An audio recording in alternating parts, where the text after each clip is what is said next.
Hi, this is ipodtutorialdudes, and today I'm going to show you a video on some jailbreaking essentials. Now, this is for right when you get your iPod newly jailbroken.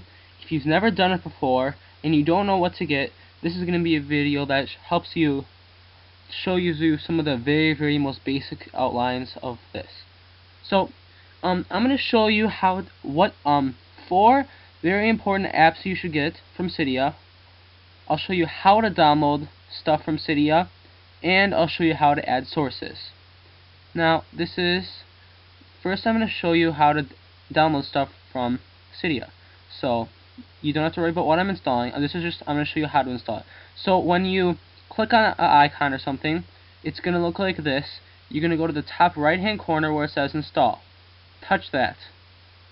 It's then going to take you to a page that looks like this. Again, look in the top right corner as soon as this is done loading, and it's going to say confirm. So we're going to hit confirm, and now it's going to go through this process, the short process of installing your application. Depending on how big your application is or how important your application is, it may take longer, but it usually doesn't take a very long time. So here it's just showing you what it's doing. It shows a little text. You don't need to do anything, so you don't need to worry about it. So now it's going to reload your data. This, I'm not really sure why it has to do this every single time. It takes a while. Once you install more stuff, it takes longer. Okay, so that's how you install an application. Sometimes on this bottom bar, instead of saying return to Cydia, it might say restart Springboard, or it might say reboot device. Reboot device obviously will turn off and back on your iPod. And if it says restart Springboard, what it does is it basically reloads your iDevice. So it already has all the files loaded on, but it just kind of goes back to your lock screen. And the more stuff you have on your iPod, the longer it'll take to respring, which is what most users call it. They call it respringing, because it goes back to your lock screen, and then once from there you go back to your Springboard, which is what we call the place that you have all your apps on. So, depending on what kind of package you installed, it'll say return to Cydia, restart Springboard, or reboot device. So that's how you download it. Now I'm going to show you some four very basic but very important things to download from Cydia. Now the first one is Winterboard.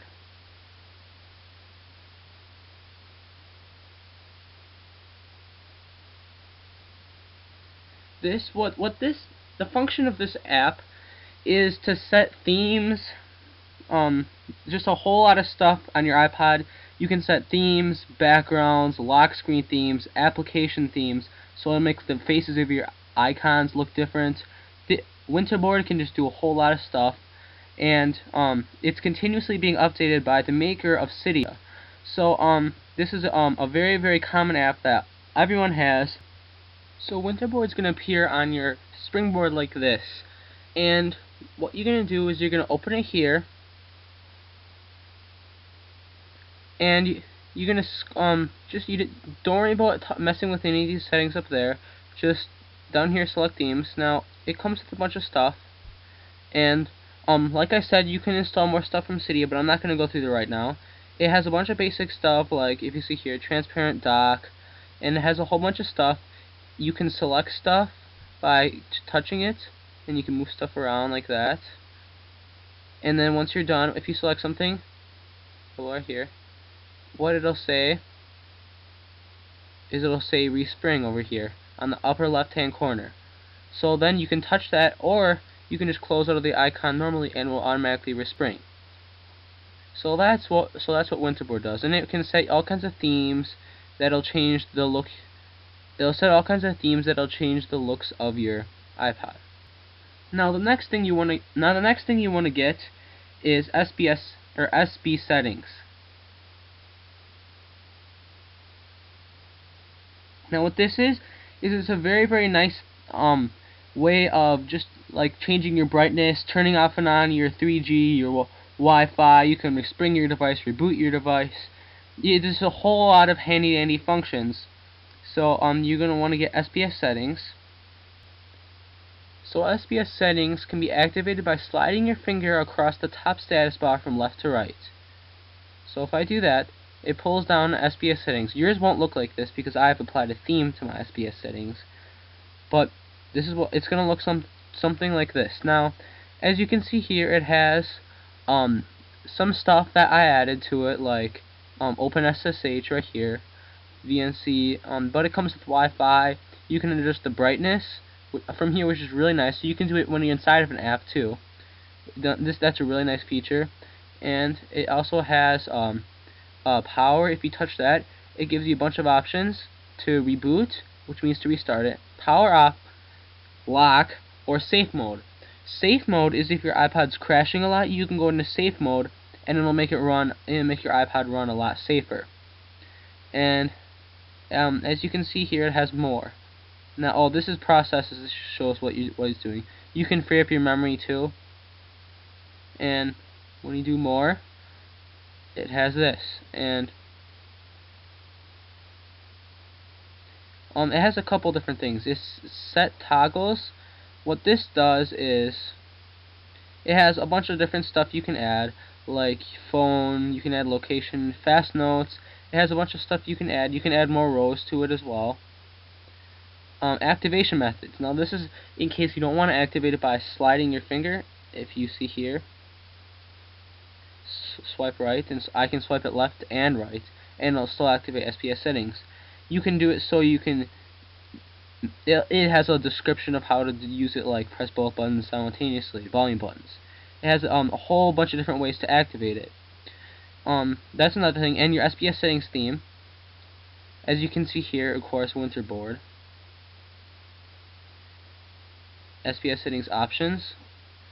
This is nice because it just shows a bunch of stuff, and you can also add your free memory, which is right here. You can add your date, and you can use it in military time, which is a 24-hour time format. And you can also dock applications, which you don't really need to worry about that. And you don't really have to worry about anything else down here. System options. This is really nice. You can do battery. You don't really need to worry about the other three, but you can show your percentage of your battery. So those are some of the things that SBS Settings can do. The next thing you're going to get is called Cydelete. This is a very, very handy dandy little tweak that lets you, instead of deleting, you can't delete Cydia icons that you'd get from Cydia, but if you get Cydelete, then it'll automatically install them rather than having to go into Cydia, finding your packages and uninstalling them. You can uninstall them straight from your Springboard. This is a very nice tweak. So you can delete them like any other application. So you'd hold it down and just press the delete button and then say this: deleting Winterboard will uninstall Winterboard. So if you say delete, it'll just uninstall Winterboard. That's all you have to do that's what Cydelete does, so you can delete your Cydia applications. And the last one is OpenSSH. You won't find this very useful, but it is an extremely, extremely important thing to have on your iPod. Now, most beginners don't use this and shouldn't use this, but you should always have this on your iPod at all times. So OpenSSH can be found inside your SBS Settings. So you slide your finger across, and right here where it says SSH Secure Shell, that's what your OpenSSH is. Now just make sure it's green at all times. It won't really change anything about your iPod, but let's say if you forget a password or an Android lock, or there's a bunch of different things that can go wrong, you can use this OpenSSH to get around it. You can also hack games from it. You can do a lot of things. I have some videos on these, and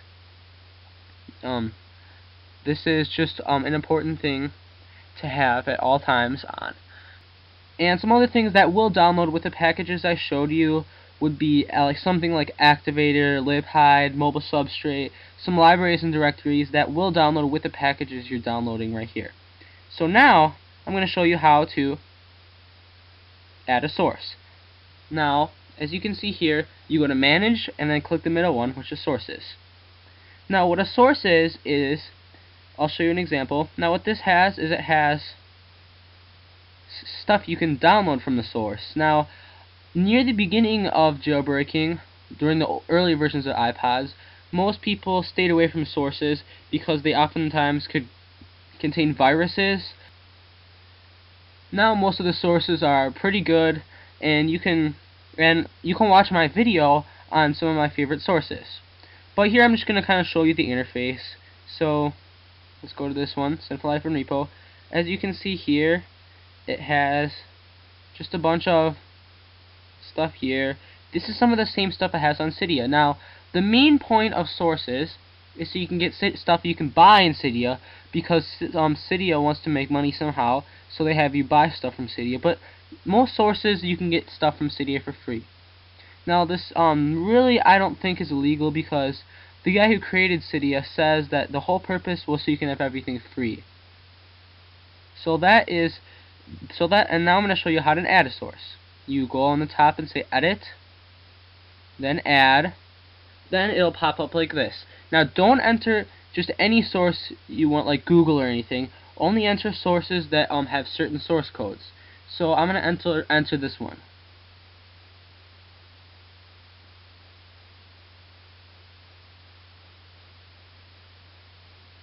Sinful iPhone Repo.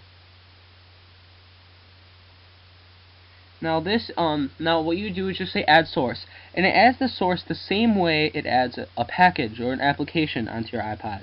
It has the black screen and all that kind of stuff.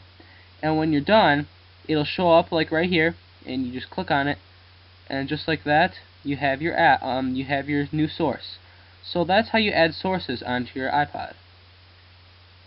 Now that's basically all there is to it. Here are just some sections that this is how you can get themes, as you can see here. That's really all there is to it. So that's just the essentials of Cydia and how it kind of works and how to install in some major applications that are very important to install. I hope you found this useful, and I hope you enjoy your jailbreaking. For more, you can watch my jailbreaking basic video to see some more applications, and it goes a little more in depth on some jailbreaking things. Hope you enjoyed.